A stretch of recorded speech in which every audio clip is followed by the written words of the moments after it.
Radical.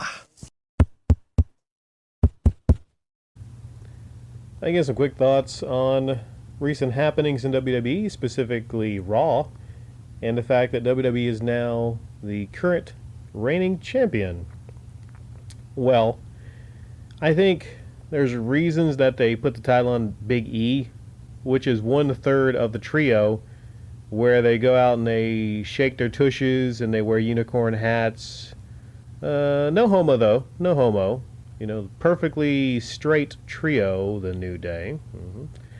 So they come out and they have that. I mean, they have their gimmick, and I don't know how to really describe their gimmick. They're just three happy guys, and they have Booty-O cereal. I don't know. It's never really been. I mean, I'm not a big fan of them, but you can't take away from the wrestling ability of a Kofi Kingston. And I haven't watched Big E wrestle a whole lot. I mean, when I heard that Big E was the new champion, I was like, really? Big E? Are they really running low on talent where they're making Big E the champion? Now, my thoughts on it is, he seems to be over with the fans, which is one thing you need for a babyface champion, okay. He seems to have, you know, the facial reactions, which is, again, a good thing to have. He's not terrible on the mic. Seems to be a passionate guy when he's on the mic. And he's a big boy. He's a big boy. Specifically, I think this guy has some implants. You know, because his chest is far bigger than any of the divas. I will say that. And he's a big guy. He can pick big guys up, you know. So, okay, I get it on certain levels. But the way they did it was through Money in the Bank, which is a way to kind of hot shot the title onto somebody. And historically, I think this has been a lot of champions that basically didn't deserve to be champions. Or some people might say, hey, Big E, you know, you've been there for a long time, been a good guy, you deserve it. But I think you have to build people up. At least build people up a good bit before, you know, you put the title on them. Or else it just looks like it was rushed. This looks like a rush job. It looks like they're doing this basically just to come back to AEW. They're trying to get, you know, eyes on Raw. It seems like just a thing that was done to basically combat AEW, because I think, unless I'm corrected here, I think AEW actually beat Raw or SmackDown in the ratings for a week. That might have been the big pop they got when CM Punk debuted. Which, I mean, that's pretty shocking that a rival wrestling promotion would beat them in the ratings. I know it wasn't the same night, they're on different nights, but still kind of shocking. I think this might be the first time that's happened in the last 20 years, you know, or over 20 years since, you know, the Monday Night Wars, WCW, and Raw. But yeah, back to Big E winning the championship. He had the Money in the Case briefcase. And there's a lot I could talk about RKR Bro. I'll just leave it at this on RKR Bro. And there was a big segment to where, I don't even want to talk about that segment, but to this match specifically, after the match, Big E cashed in Money in the Bank. But for a second, yeah, let me talk about how stupid RKO Bro is a tag team is. Now, Edge and Randy Orton, that was a tag team.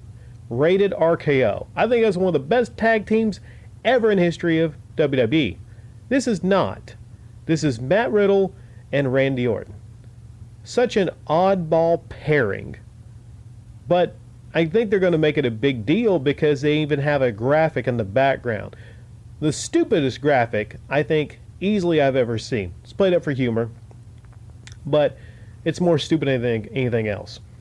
There's a scooter, and apparently that's Matt's big gimmick. He comes to the ring on a scooter. Again, we're far from the American badass coming to the ring, you know, on a fucking bike. You know, we're far from that. Now we got wrestlers coming to the ring on, you know, scooters, children's scooters. And apparently he forgot his shoes.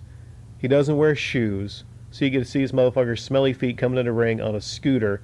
And Randy Orton looks like he's just freaking babysitting. And there's a graphic in the background. Someone actually drew a graphic of a snake, a cartoon snake, on a scooter. Now, if I was Randy Orton and I saw this, I would just veto this shit, right out. I'm like, no, the graphic is just too much. The graphic is just too much. You have Randy Orton, proven pro wrestler, and then you have Matt Riddle.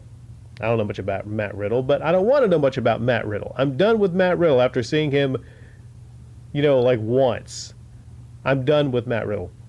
So we get to the end, and Randy Orton's taking on Bobby Lashley.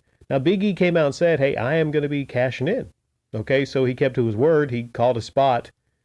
But the thing is, they had the match, and then Randy Orton loses to Bobby Lashley. Bobby Lashley actually injures his leg somehow, and then after that, he's holding his leg, and then Big E actually cashes in the Money in the Bank briefcase on him. He cashes in the Money in the Bank briefcase on a guy that is injured. Now, what does that sound like to you? What does it sound like to you? Sure as hell doesn't sound like a babyface, does it? Sounds like something a heel would do. But I guess it's okay because Big E is the villain. He's the evil villain. Even though his manager has been taken out outside the ring, he's alone, his leg is injured, and then you have him getting beat by Big E. It reeks to me like it might be a transitional champion. And maybe that's one of the reasons they did this. Because, if you transition title off of Big E, which I'm sure will not be a long reign, maybe he'll just be one of those like one-shot champions that just got the title and they just forget about him in the future. I think they're going to transition the title off of, Big E. I mean, from Bobby Lashley to someone else in the future. And I'm understanding that. I mean, I can understand that as long as it's not fucking Matt Riddle again, a pro wrestler in 2021 that we, want to be taken seriously as a wrestler, comes to the ring on a scooter. A scooter. Unless there's a big payoff in the future where somebody picks up that scooter and beats the shit out of this motherfucker, puts him in the hospital. I mean, not reality. I'm like in story, okay? Beats the shit out of this guy, puts him in the hospital, and then he actually comes to his senses and maybe becomes like a heel or maybe just like a badass, and then he puts some shoes on, and there's this big transformation where he puts shoes on and becomes a badass, okay? And then you actually fear the name Matt Riddle. Okay, maybe they can build up to that moment. But as it is right now, you just make Randy Orton, you make a mockery of like everything going on when you have the scooter guy and then the Booty-O's guy shaking his booty being a world title champion, At least on AEW, it seems like they have the right idea with what they're doing with Punk and Bryan Danielson, That's my thoughts on it. I think a lot of it's just silly, but hey, congrats to Big E. Congrats to Big E.